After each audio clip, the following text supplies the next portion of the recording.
Ayo bukaan. Oh, Assalamualaikum warahmatullahi wabarakatuh. Waalaikumsalam warahmatullahi wabarakatuh. Kembali lagi di Ngobrol Desa. Ngobrol desa ya. Kali ini kita akan membawakan tema dengan judul kecemburuan sosial, ya Bang? Iya. Kecemburuan sosial di lingkungan desa khususnya. Ya, karena kecemburuan sosial itu memang di desa itu sangat kuat. Jadi kalau di kota itu tidak terasa atau tidak ada kecemburuan sosial seperti di desa. Kecemburuan sosial di desa biasanya di hobi itu kan banyak Bang. Ya. Kecemburuan sosial. Misalnya kalau itu apa? Kita kan bracer, biasanya ada teman-teman yang beli ini, temennya iri, Iya. pengen beli juga. Iya. Gimana tanggapannya sampean itu Bang? Memang begitu. Kadang-kadang kita kan ya kalau katanya orang Jawa itu hati dibuntel kulit. Jadi enggak tahu entah itu kayak teman kita itu inginnya itu seperti kita atau enggak, kita enggak tahu. Tapi memang kenyataan kalau di desa itu sangat-sangat tinggi sekali kecemburuan sosial itu. Contohnya gini, kalau misalnya kita misalnya beli apa, upgrade apa, itu teman-teman itu kadang-kadang kalau yang itu menjauh juga sama kita. Jauh, jadi ada apa? Insecure gitu. Nah, kayak gitu wis. Istilahnya. Nah, istilahnya itu ngedoi lah. Tapi bukan karena menjauh itu apa, karena dia itu ingin tapi tidak mampu, begitu. Jadi ya sebisa mungkin kita kan harusnya itu nggak kayak begitu, tapi di desa memang adanya seperti itu, seperti ini kenyataan di desa itu. Nah, terus cara kita sebagai temen itu gimana supaya dia tidak cemburu atau gimana gitu? Ya, kalau versi saya ya, Ya. kalau versi saya itu versi saya, jadi ya saya yang mengikuti arus. Jadi kemauan teman itu seperti apa dan bagaimana. Tapi ya kita kan begini kadang itu.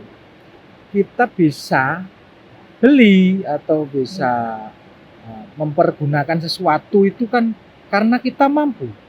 Iya. Tapi kalau kita tidak mampu, ya begitu. Ya adanya ya kecemburuan sosial itu tadi. Jadi wajar lah, kita sendiri aja kadang-kadang itu ada orang, tapi sedikit, cuma aku kepingin, sakjane kepingin, tapi sing gitu ndono.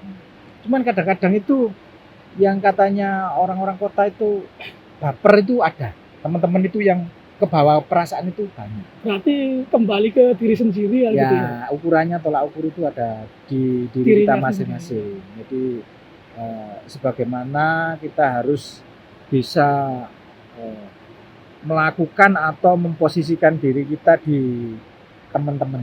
Jadi kayak gitu.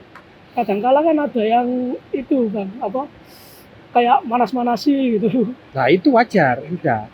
Kalau di teman-teman itu di desa itu banyak yang seperti itu. Jadi istilah itu panas-panasan lah, panas-panasan. Tapi kalau bisa kita jangan gitulah.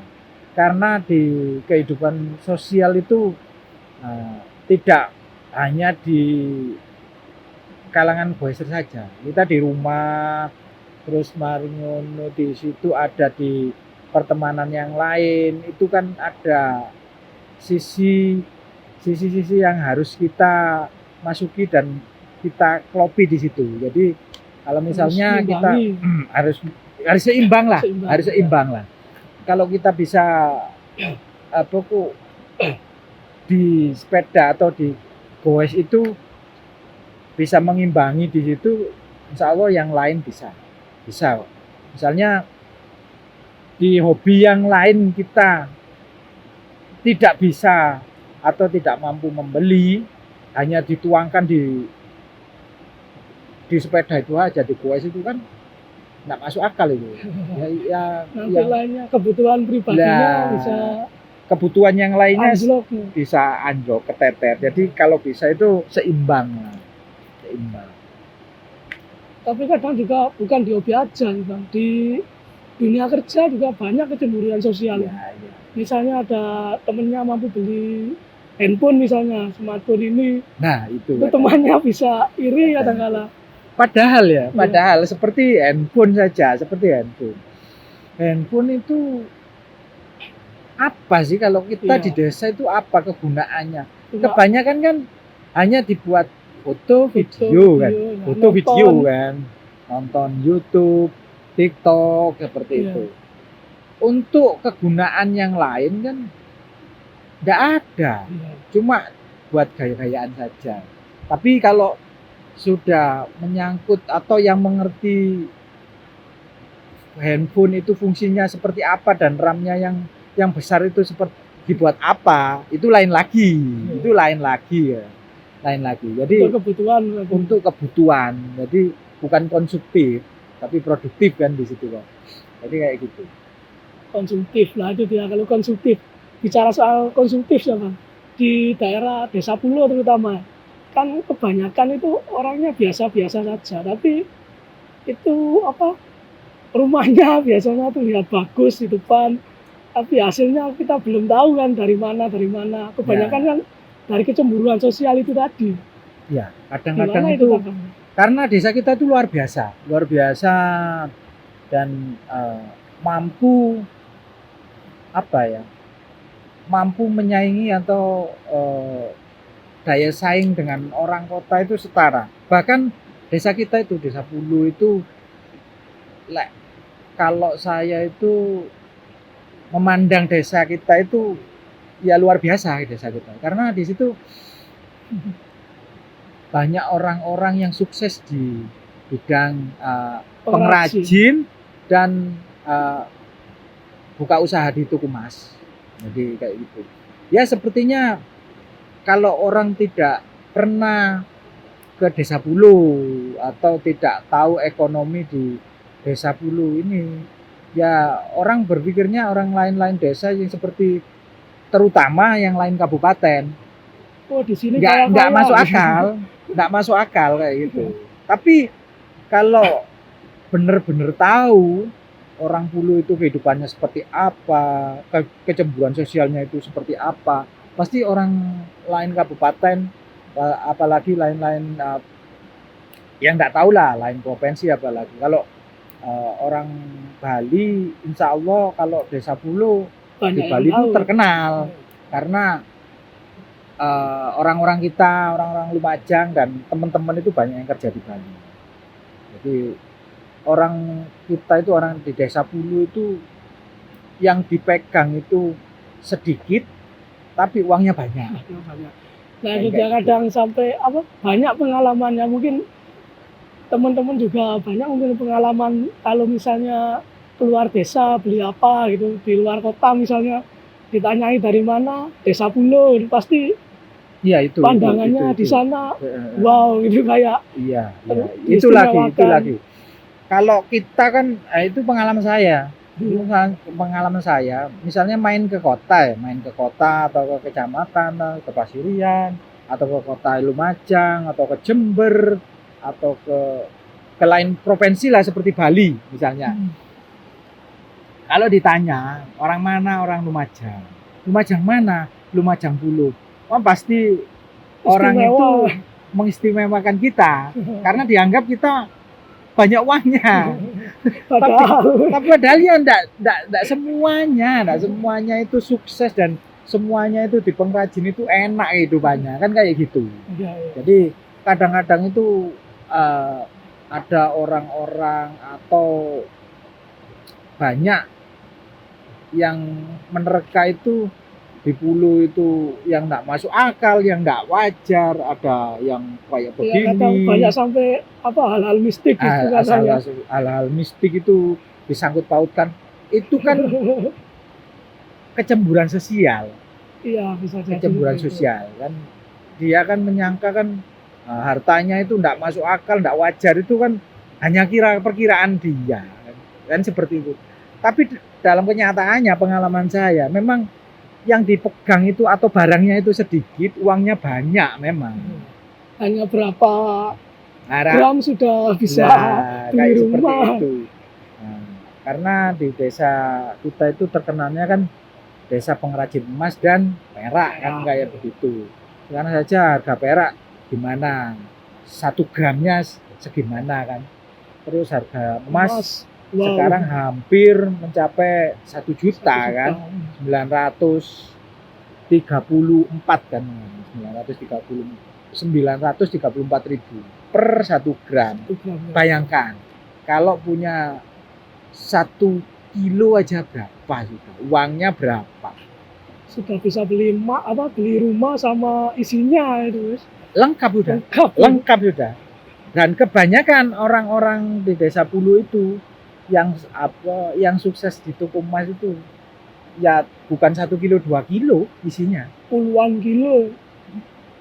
puluhan kilo. Nah itu saja kalau dikalikan ya bukan puluhan kilo, itu bukan emas yang murni. Ada emas mudanya, ada emas yang tua, kebanyakan emas muda. Sekarang kadarnya itu di 300. Jadi ya meskipun di 300 kan mahal kan, seperti itu.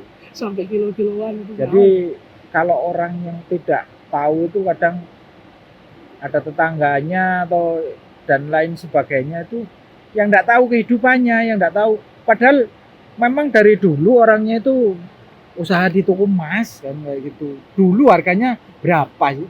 Cuma 200. Tapi kan dulu harga beras juga murah kan. Harga beras juga murah. Tapi kan namanya orang itu berusaha atau berwirausaha itu memang tahapannya kan seperti itu. Ya. Jadi memang kecemburuan sosial itu di pulau di desa kita itu sangat tinggi.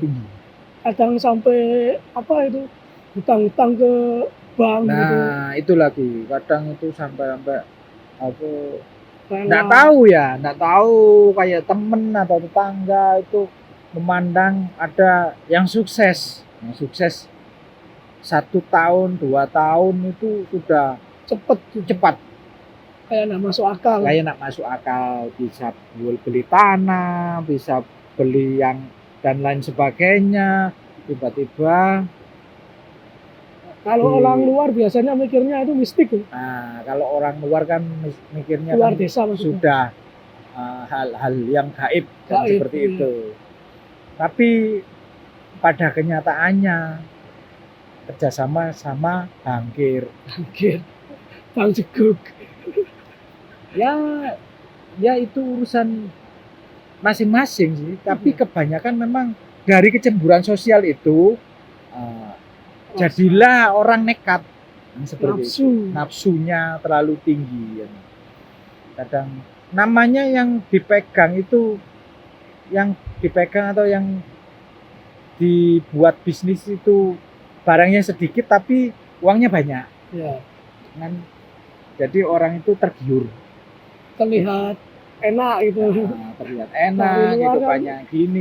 Cuma jaga toko tapi hasilnya puluhan juta bahkan sampai miliaran, bukan puluhan juta lagi tapi miliaran. Jadi orang itu tergiur, padahal kan sama saja itu tiap manusia pasti sama saja. Jika kita diberikan rezeki yang lancar dan lebih, insya Allah usaha di mana saja kita ya sukses kayak begitu. Jadi meskipun kita diberikan modal yang sebanyak apapun, kalau kita tidak jeli, kalau kita tidak menjalankan, dan kalau tidak diberikan rezeki yang lancar dan lebih, ya nggak bisa jadi ya. Jadi kayak seperti itu. Berarti untuk masalah kecemburuan ini kembali lagi ke diri kita masing-masing. Jadi istilahnya itu mengontrol nafsu lah. Kalau mengontrol nafsu. Melawan kan sulit. Kalau melawan sulit, tapi kita harus mengontrol. Ya kita itu gimana ya?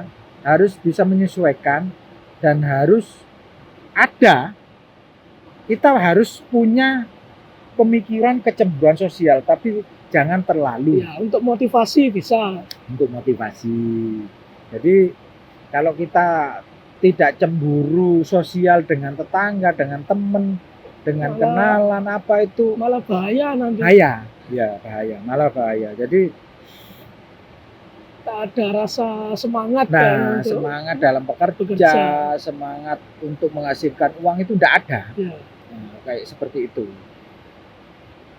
Jadi ya mungkin ya bukan hanya anu saja sih Bang. Kadang ada yang apa itu ada salah satu kan mungkin pinjam uang ya kerjasama dengan bankir. iya Yang lain sisi kadang menghalalkan segala cara untuk mendapatkan uang, bisa entah itu apa yang halal atau yang haram disebut lah. ya itu lagi kadang itu ya banyak yang seperti itu banyak. Tapi ya akhirnya ya itu berurusan dengan pihak yang berwajib. Banyak itu. Susah juga nanti Susah akhirnya. juga. Banyak di Pulau itu ya banyak kasus-kasus seperti itu banyak. Jadi ya harus bisa-bisa lah dan harus bisa berteman dengan yang Harus punya mental baja. lah seperti itu, yang sefrekuensi atau harus memilah-milah teman. Jadi banyak godaan di situ. Banyak godaan seperti pengalaman saya itu yang ditawari yang gini. Ya namanya ya barang emas kan kayak gitu kan. Iya. Jadi ya kadang itu ada nafsu tergiur, tapi kalau ya udahlah kalau berurusan dengan pihak yang berwajib itu ya Resiko janganlah, belakang. risikonya terlalu besar. Iya. Kita punya keluarga kan, jadi jangan seperti itulah. Ada pengalaman saya itu sampai saya itu ditawari wis cuma disuruh jual aja, ya itu enggak tahu barangnya barang dari mana atau barang penggelapan atau barang yang pencopetan dan lain sebagainya, enggak tahu. Tapi memang banyak kasus-kasus di Pulau di Ngeseng itu kenanya itu seperti itu. Jadi barang-barang curian meskipun nilainya sedikit tapi efeknya itu nanti ya besar. Nilainya hanya uangnya 15 juta tapi dendanya 40 juta sampai 50 juta lebih kan seperti itu. Malah susah sendiri ya. Iya, malah susah sendiri. Orangnya masih ditahan kayak seperti itu. Jadi kadang sampai barang-barangnya ikut ditahan juga. Ikut. Jadi barang-barang yang bukan dari orang yang nyetok itu jadi ikut juga. Ya itu. Jadi kesenjangan sosial itu di desa kita itu sangat-sangat besar. Enggak seperti kalau pengalaman saya enggak seperti di desa-desa lain seperti itu. Ya kalau mungkin Bang Johan punya pengalaman di desa lain itu gimana pengalamannya? Soalnya kan saya belum pernah hidup di desa lain atau ke desa lain lah. Saudara juga enggak punya di luar desa. Kalau pengalaman saya seperti di saudara-saudara itu kayak seperti di luar desa lah. Iya, luar desa. Luar kecamatan bahkan. Seperti di Candipuro misalnya atau di Pasir Jambe.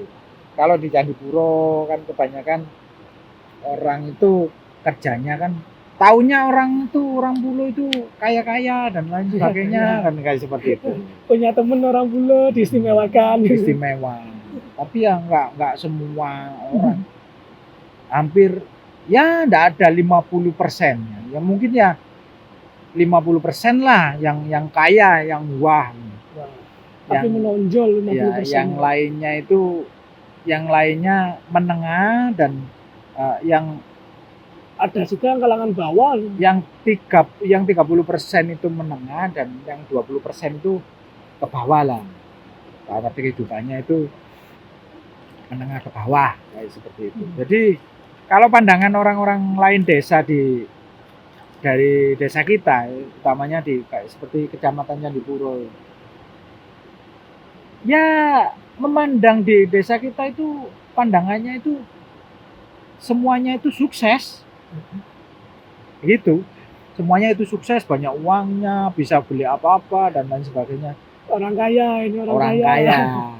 Padahal kan tidak. Seperti Belum kita, tentu. seperti kita kan orang suka penghobi Ya, sepeda, sepeda. sepeda MTB kan seperti itu. Kadang-kadang kan Ya kalau pengalaman saya kan sering dipanas-panasi kalau dari luar desa ya tentang hobi sepeda ini misalnya. itu. Beli ini murah ini, padahal harganya sampai puluhan juta misalnya. Katanya murah gitu. Kan seperti itu kayak orang kayak saudara saya misalnya. Itu nanya, berapa beli sepeda? Wah sekian. Wah panjane orang Pulo kan, orang desa Pulo itu orangnya terkenal kaya yang mampu beli. Padahal ya mampu, kenyataannya memang mampu, tapi ya tidak gitu-gitu amat sih menurut saya sih. Biasa-biasa saja. Entah kalau orang lain desa seperti saudara saya memandangnya seperti apa, enggak tahu saya. Enggak tahu, tapi memang pada dasarnya dan kenyataannya memang harga sepeda MTB ya Memang segitu. memang segitulah. Ya ada yang murah-murah tapi kan cepet. Ya cepet Nggak bertahan lama. nggak bertahan lama dan kualitas untuk pemakaiannya itu kan nggak sebegitu sempurna kan. Jadi kalau di desa lainnya itu memandang orang-orang di desa kita itu wow itu ya memang masuk akal kayak seperti itu. Dan kalau di desa lainnya seperti di sana di Kecamatan Candipuro, di Desa Sumberjo dan Berwulu dan lain sebagainya itu kan kebanyakan di sana kan pekerjaannya di pertanian, di tambang pasir atau di pabrik seperti itu. Tapi ya meskipun di pabrik, di pertanian, di tambang pasir, kalau diberikan rezeki lebih dan kelancaran ya insya Allah ya bisa kaya seperti itu. Rezeki orang kan beda-beda. Nah, rezeki orang kan beda-beda. Jadi hanya jalannya saja, jalannya melewati atau yang dilewati. Tapi ya kalau saya ya bersyukur sih, bersyukur bisa lahir di Desa Pulo ini. Jadi tepatnya di Kabupaten Lumajang itu semuanya ada. Semua itu serba ada, enggak seperti di desa-desa yang lain. Ya. Ini saya ngomong desa loh, taraf desa loh. Bukan kota, kalau bukan kota kan Lumajang lain lagi. Kecil kan. Kalau kotanya kecil memang Lumajang, tapi kalau di Desa Pulo itu memang desanya itu Desa Pulo itu kecil, cuma serba ada. Semua ada. Mulai dari seperti Indomaret, Alfamart dan lain sebagainya itu toko-toko apapun itu ada 24 jam insya Allah ada. Bahkan kalau dibilang keramaian itu hampir sama dengan kecamatannya. Bahkan bisa lebih ramai dari kecamatannya. Kalau dibandingkan dengan Kecamatan Tempeh, Desa Pulo itu taraf kehidupannya dan perputaran uangnya ya lebih wow di Desa Pulo seperti itu. Maksudnya itu bukan anu loh ya, bukan di bidang pemerintahan loh ya. Tapi perputaran uang di masyarakat, ekonomi di masyarakat. Karena perputaran itu di Pulo itu sangat-sangat besar perputaran uang. Bahkan bukan hanya puluhan juta, ratusan juta, miliaran bahkan dalam satu hari itu. Ini bukan omong kosong belaka ini. Memang kenyataan seperti itu. Kalau di desa dulu, apalagi kalau udah rame-ramenya pekerjaan pengrajin itu sudah. Nah itu berarti salah satu hal positifnya dari kecemburuan sosial tadi itu ya Pak. Nah, kan bisa menambah ekonomi. Orang punya ini, yang lain ingin juga, jadi beli juga. Ya kan seperti nambah itu. perputaran ekonomi. Perputaran ekonomi itu memang seperti itu. Jadi kita harus bisa mengimbangi dan bisa menjadikan motivasi untuk diri kita masing-masing lah. Jadi seperti itu. Nah, tentang sepeda tadi, Pak. Ya. Itu kan desa Pulo sama Gesang. Dulu kan ada komunitas ya, yang besar lah, lumayan besar. Kalau hal sepeda pancal, goeser ya. Itu sampai untuk jadi inspirasi desa-desa lain kan, Pak. Ya, ya. KLC itu. Yang lainnya kan dulu masih sepeda biasa-biasa aja itu. Sekarang semuanya ya gini. serba wow juga. Gini. Karena di desa kita itu orang-orangnya atau teman-teman kita itu mampu. Kebanyakan mampu beli, maksudnya Iya. itu mampu beli. Iya. Jadi ada temennya yang penghobi atau sama-sama penghobi dan bisa beli. Jadi beli semua. Dan pas sekarang atau sudah jenuh, udah bosen lah, Iya. ya dijual semua.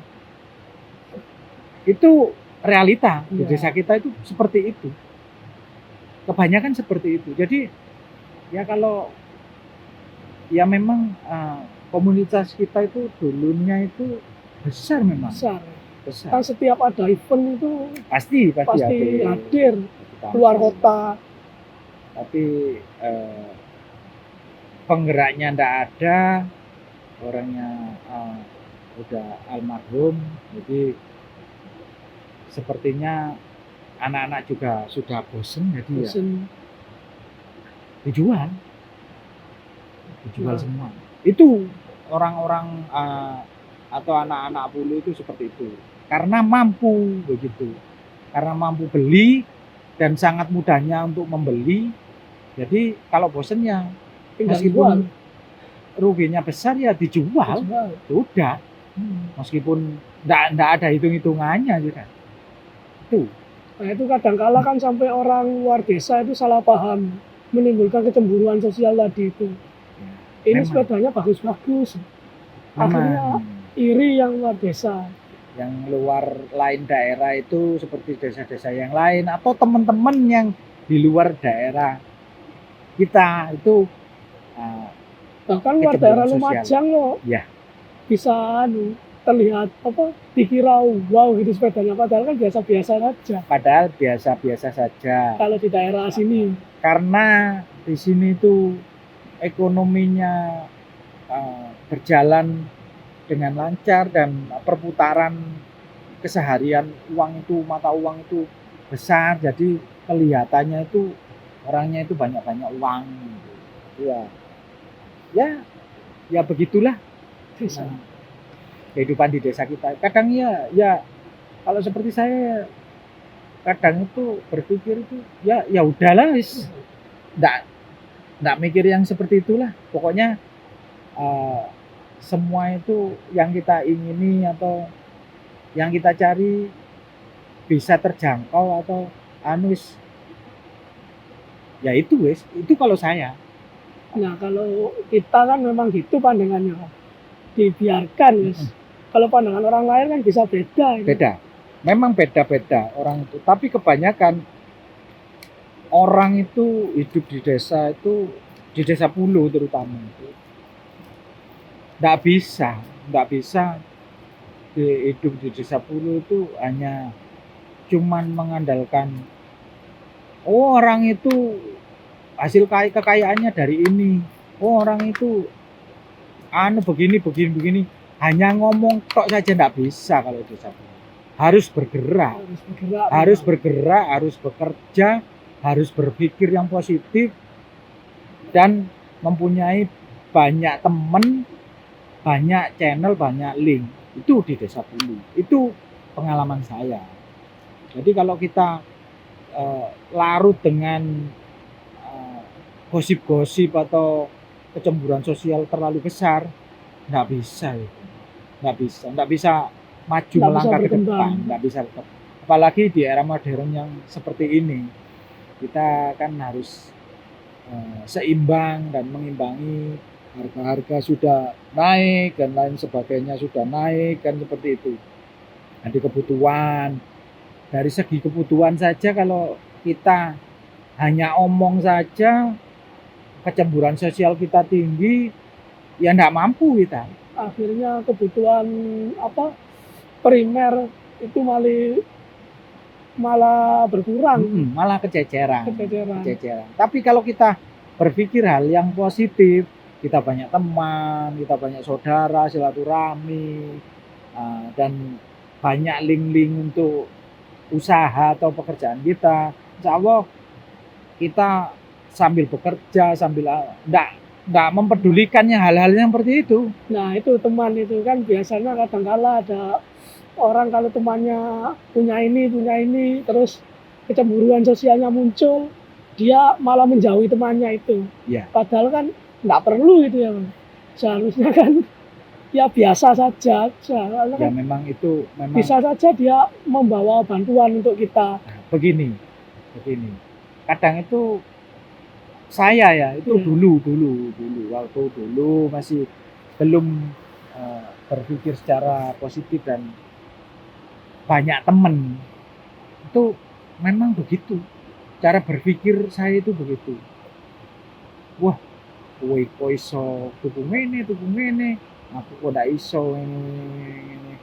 Akhirnya menghindar dengan sendirinya dengan teman. Padahal kita itu seharusnya kita itu berpikir positif, melihat kenyataan lah. Kita itu harus bisa melihat kenyataan. Kalau kenyataannya ada teman sukses, ada tetangga sukses, ada orang-orang di sekeliling kita sukses, saudara sukses, itu seharusnya kita support. Ya, ikut bersyukur. Jadi barangkali kita ada kesulitan, ya kemungkinan besar kita dibantu. Ya. Kemungkinan besar kita. Jadi seharusnya kita itu bangga dengan teman-teman, dengan saudara dan lain sebagainya, seprofesi itu bisa sukses itu seharusnya itu bangga. Tapi kalau pemikiran saya dulu enggak begitu memang. Jadi kalau ada teman, ada saudara atau tetangga yang sukses itu kayaknya dengan sendirinya saya itu menjauh. Tapi sekarang realita itu kenyataan sudah kenyataan. Kalau dia sukses berarti dia mampu, dia jago. Ya, pekerjaannya. Kalau mengejar kan boleh saja, tapi harus tahu takarannya. Nah, kemampuan kita segimana, atau skill kita bagaimana, dan usaha kita seperti apa, seperti itu. Jadi, ya mungkin itulah kiat-kiatnya kalau kita hidup di desa itu memang kesenjangan sosial itu memang tinggi. Tapi kita harus bergerak ke depan dan melangkah ke depan dan maju. Harus benar-benar maju menjadi generasi penerus bangsa atau melanjutkan perjuangan orang-orang di sekitar kita, terutama di orang tua kita. Jadi kalau orang tua kita membesarkan kita kan harus menjadi orang yang dewasa. Ya setidaknya kita itu sukses lah dalam mendidik rumah tangga, keluarga, anak-anak dan lain sebagainya. Dan kita harus menyalurkan untuk generasi kita selanjutnya, terutama untuk anak-anak kita. Paling tidak itu kita motivasi dengan pergerakan orang tua atau diri kita sendiri. Kalau kita mencontohkan hal-hal yang baik di keseharian yang baik, otomatis seperti anak atau semua yang ada di sekitar kita itu mencontoh. Kalau contohnya tidak baik ya kemungkinan besar ya tidak baik generasi kita kan seperti itu. Kadang-kala hanya nyuruh-nyuruh saja. Nah itu yang dia tidak melakukan. Kita harus hindari hal-hal yang seperti itu. Malah lebih baik tanpa menyuruh tapi langsung memberi contoh kan. Ya seperti itu. Ya mungkin itu saja yang kiat-kiat dari itu. saya. Jadi Ya mungkin ada pesan-pesan untuk generasi muda kita ya untuk generasi muda kita, tentang kecemburuan sosial. janganlah untuk kecemburuan sosial itu jangan dijadikan acuan untuk bermalas-malasan. Ya, Jangan. banyak kan ada Jangan, anak banyak yang seperti insecure itu. katanya. Ya, seperti itu. Janganlah. Seharusnya menjadi motivasi dan tidak malu bertanya Nah, kiat-kiatnya menjadi sukses itu seperti apa dan dilakukan. yang dilakukan, yang dikerjakan, dan apa yang harus dilakukan setelah bertanya. Ya, Seperti itu. Mungkin itu saja untuk pesan-pesan ya, kali ini. intinya untuk kecemburuan sosial ini kembali ke diri masing-masing lah. Ya, seperti itu. Berpikir positif terutama. Ya. Nah, tidak terpengaruh oleh hal-hal dari luar, misalnya omongan luar. Ya enggak apa-apa misalnya orang luar bicara negatif atau mungkin manas-manasi kita, beli ini gitu, enak ini. Ya kita semampunya aja dituruti. Kalau enggak mampu ya mungkin lain kali bisa beli. Lain kali bisa beli. Jadi yang ada saat ini ya itu sudah. Nah, begitu. Ya itu aja mungkin dari kami. Ya. Untuk tentang kiat-kiat tentang kecemburuan sosial ini. Ya. Wassalamualaikum warahmatullahi wabarakatuh. Waalaikumsalam warahmatullahi wabarakatuh. Oh lumayan ya.